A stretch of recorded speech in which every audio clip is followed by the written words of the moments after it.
बोली श्री राधा वल्लभ सरकार की जय। वृंदावन बिहारी लाल की जय। सद्गुरुदेव भगवान की जय।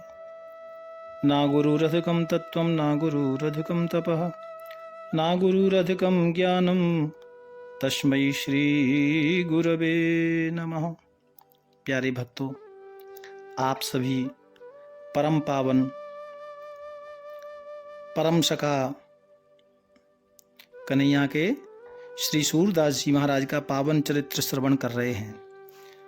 आपने श्रवण किया कि श्री सूरदास जी महाराज गुरुदेव की आज्ञा से श्री गिरिराज जी में रहकर गोवर्धन में और वहाँ श्रीनाथ जी की सेवा में नित्य कीर्तन की सेवा करने लगे। भक्तों, रोज नए पद गाते, ठाकुर जी का जैसा श्रृंगार होता ना भक्तों, उसी अनुसार श्री सूरदास जी महाराज पद सुनाते और धीरे धीरे सूरदास जी महाराज का नाम हो रहा है। भक्तों, एक बार संगीत के जो सम्राट हैं तानसेन जी,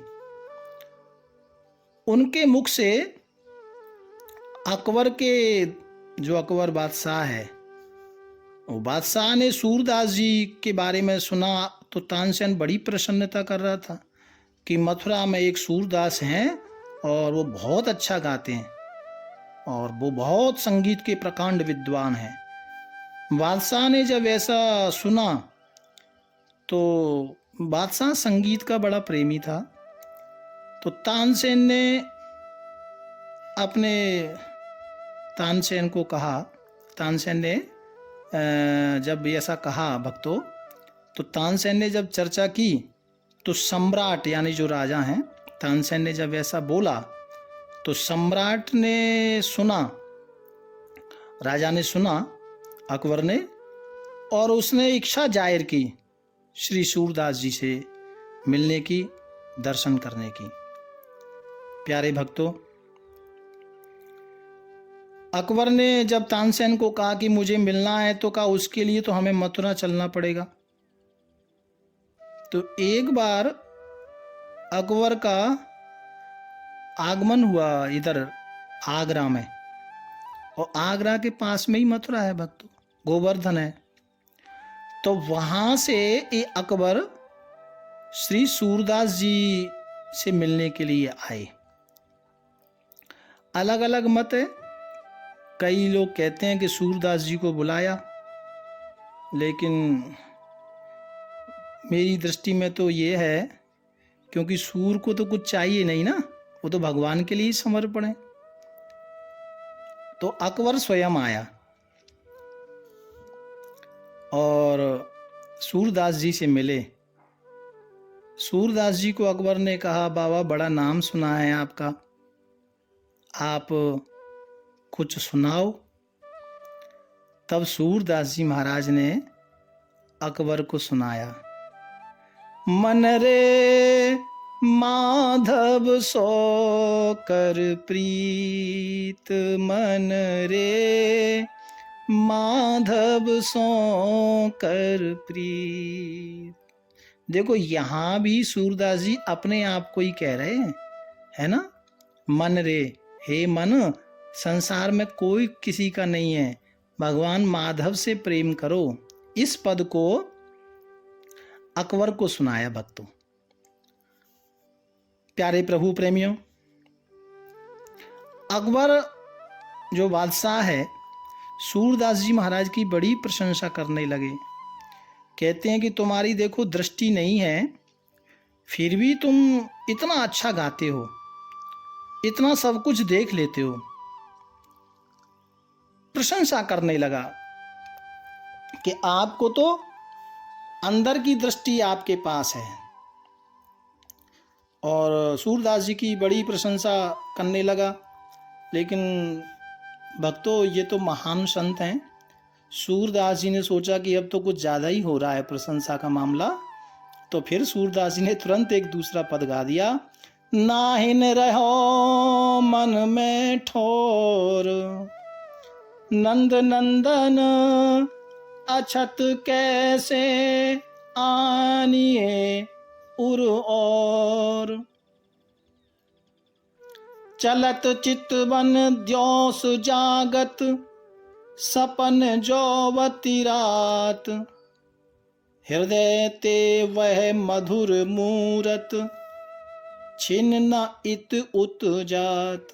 अब सूरदास जी क्या कहना चाह रहे हैं? कह रहे हैं असी कुछ नहीं है, वो जो कुछ है वो ठाकुर जी हैं, ये शरीर कुछ नहीं है। कहत कथा अनेक ऊधव, लोक लोभ दिखाए। कहा कहो मन प्रेम पूरन, घटना सिंधु समाए। सूरदास जी तो बार बार यही निवेदन कर रहे हैं कि मेरा कुछ नहीं है, जो कुछ है वो ठाकुर जी का है। श्याम गात सरोज लोचन, ललित गति मृदुहास।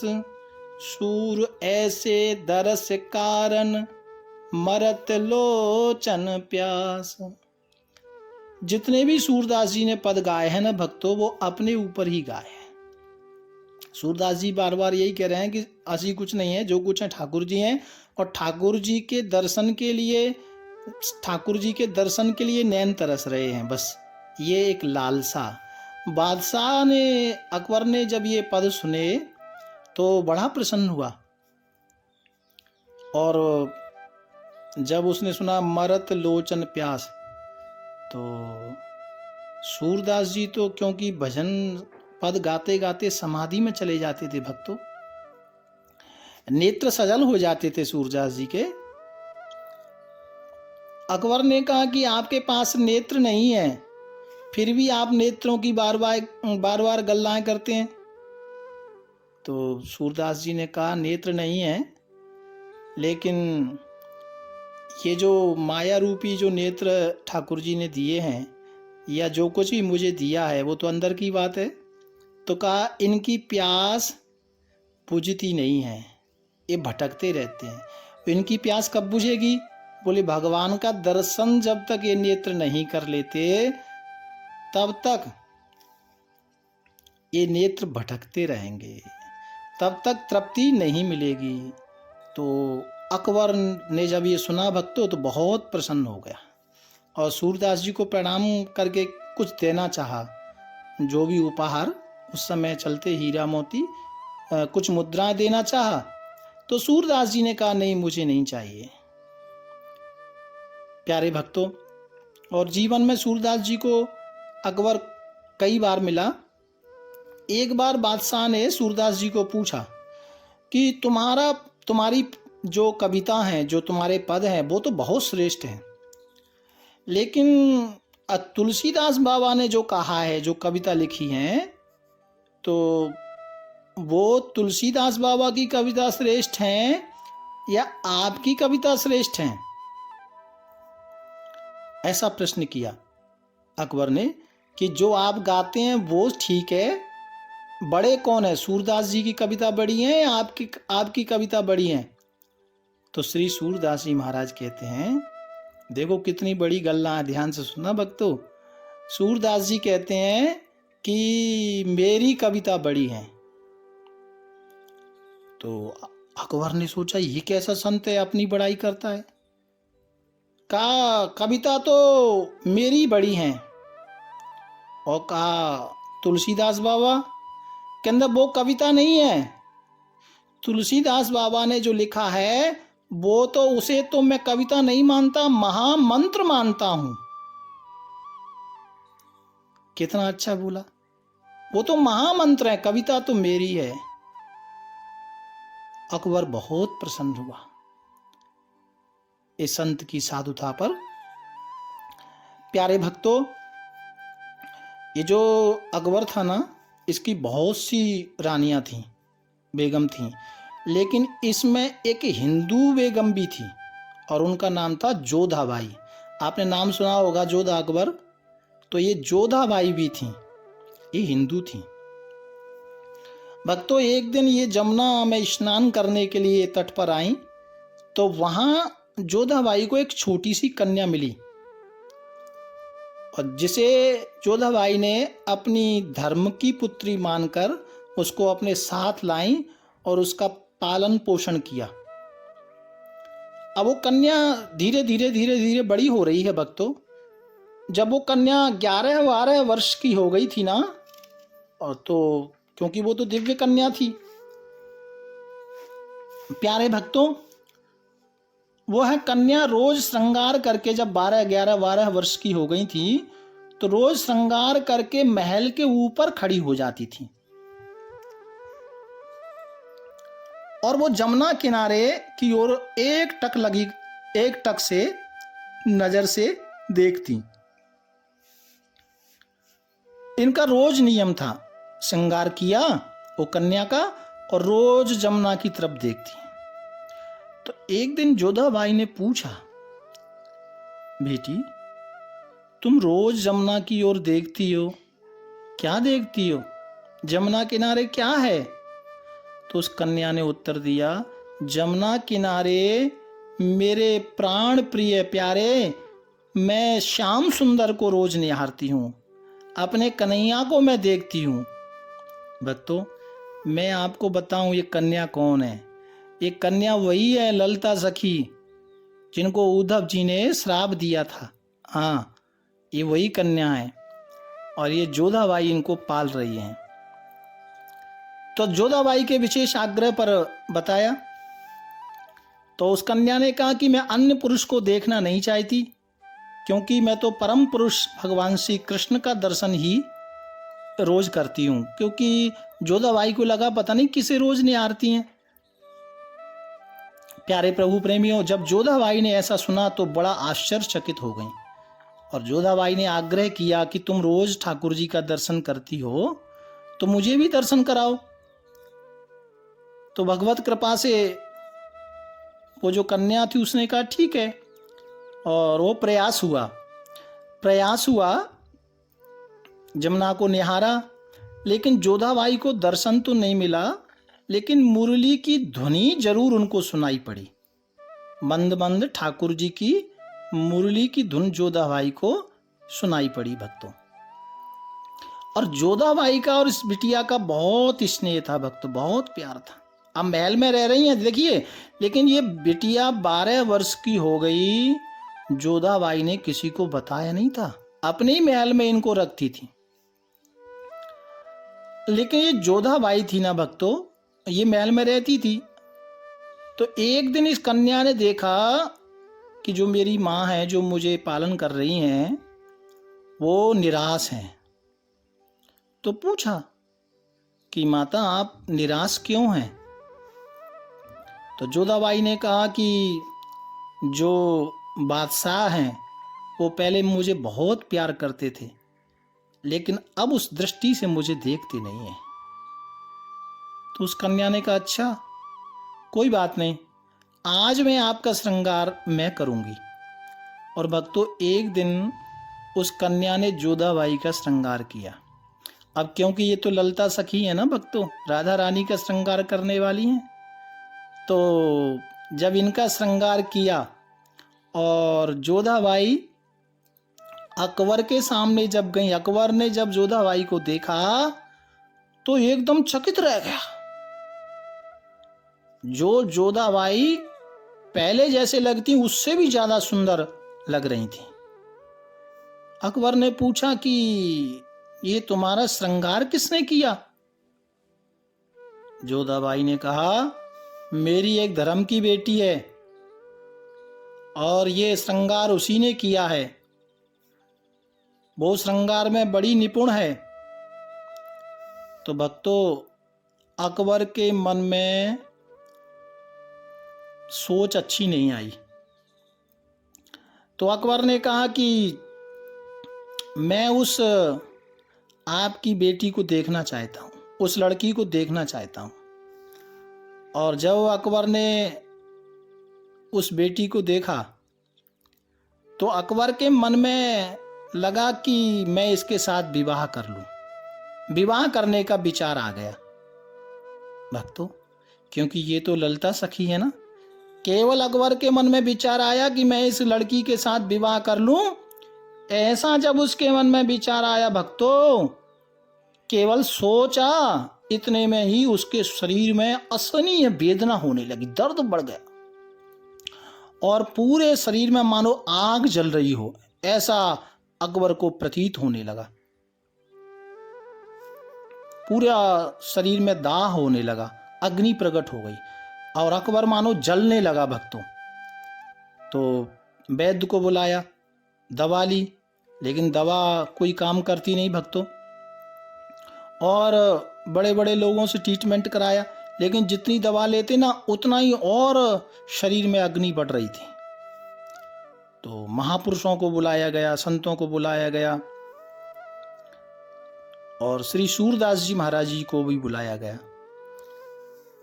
उन्होंने कहा कि सूरदास जी महाराज को बुलाओ, वो महान संत हैं, शायद उनके दर्शन से वेदना पीड़ा कम हो जाए।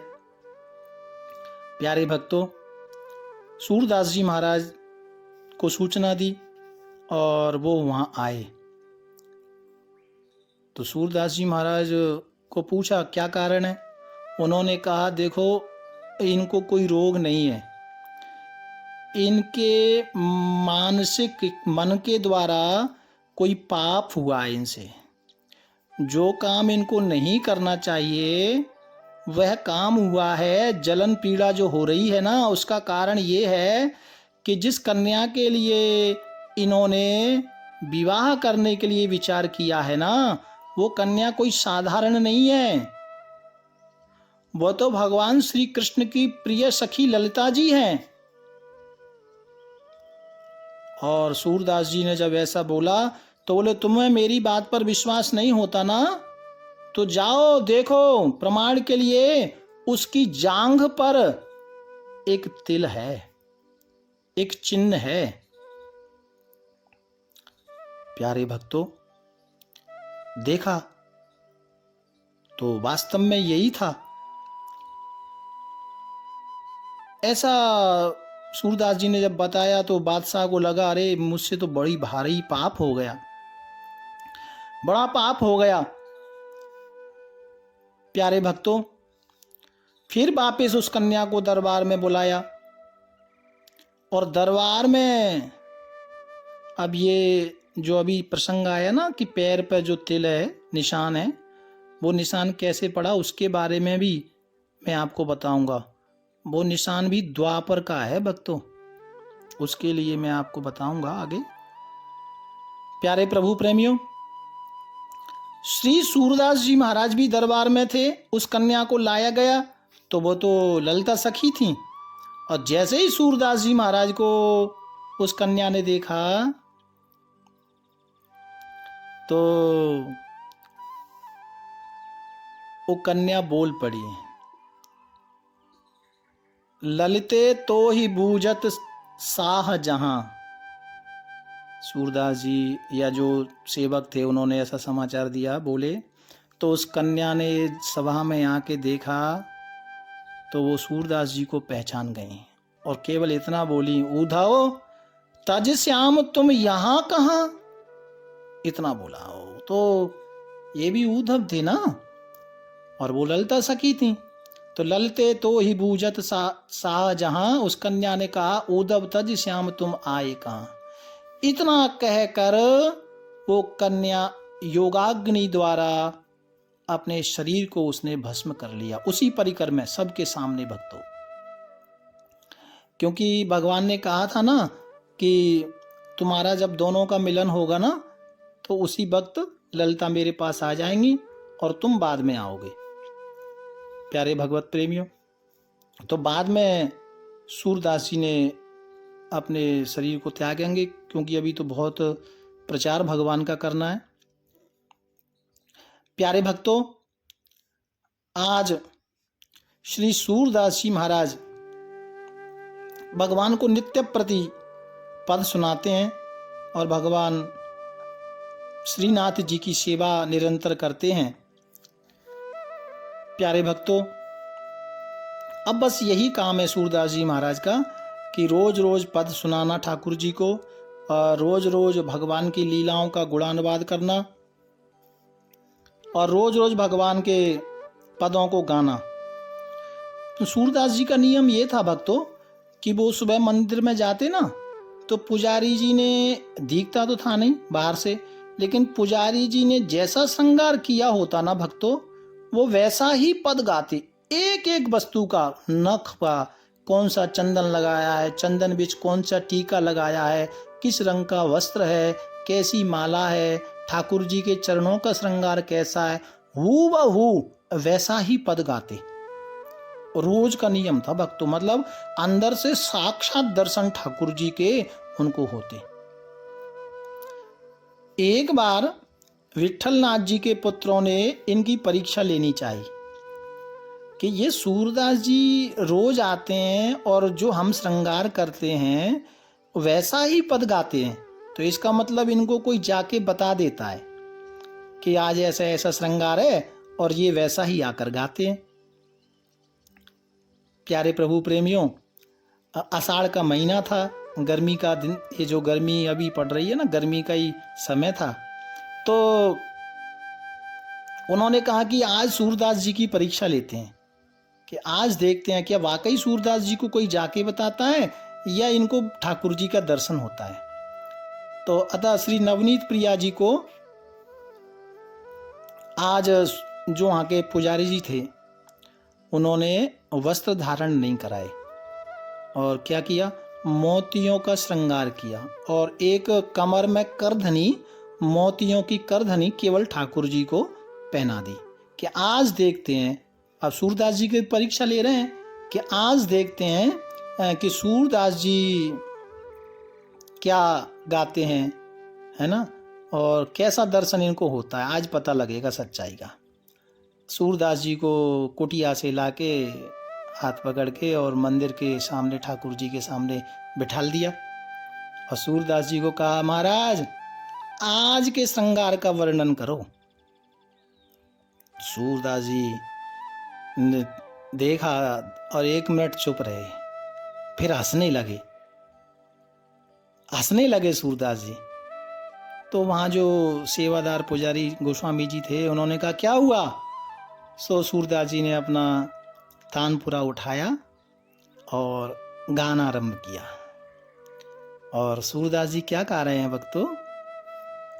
देखे री हरि नंगम नंगा, देखे री हरि नंगम नंगा, जल सुत भूषण अंग विराजत, वसनहीन छवि उठत तरंगा, देखे री हरि नंगम नंगा। सूरदास जी कह रहे हैं, ओहो आज तो ठाकुर जी को नंगा ही खड़ा कर दिया, आज का दर्शन तो बड़ा अद्भुत है, वस्त्र भी नहीं है कोई शरीर पर। अंग अंग प्रति अमित माधुरी, निरखत लज्जित कोटि अनंगा, किलकत दधि सुत मुख ले मन भर, सूर हसत ब्रज जुबतिन संगा, देखे री हरि नंगम नंगा। और सूरदास जी ने जब ऐसा गाया तो साहब सेवादार चकित रह गए, अरे बाप रे, सूरदास जी को तो वाकई रोज भगवान का दर्शन हो रहा है। तो भक्तों ऐसे ऐसे सूरदास जी महाराज को तो दिव्य दृष्टि है उनके पास। और वो वहीं गोवर्धन के पास एक परासोली एक गांव पड़ता है भक्तों, चंद्र सरोवर के पास। कभी आपका आना हो तो दर्शन करना। और वहीं सूरदास जी का आज जगह भी है और वहीं सूरदास जी वास करते थे। प्यारे भक्तों, आगे सूरदास जी की और लीला है, आगे सूरदास जी को कैसे श्री जी ने दर्शन दिया और आगे की और जो चरित्र है वो हम कल श्रवण करेंगे। भाव प्यार से राधे राधे राधे राधे।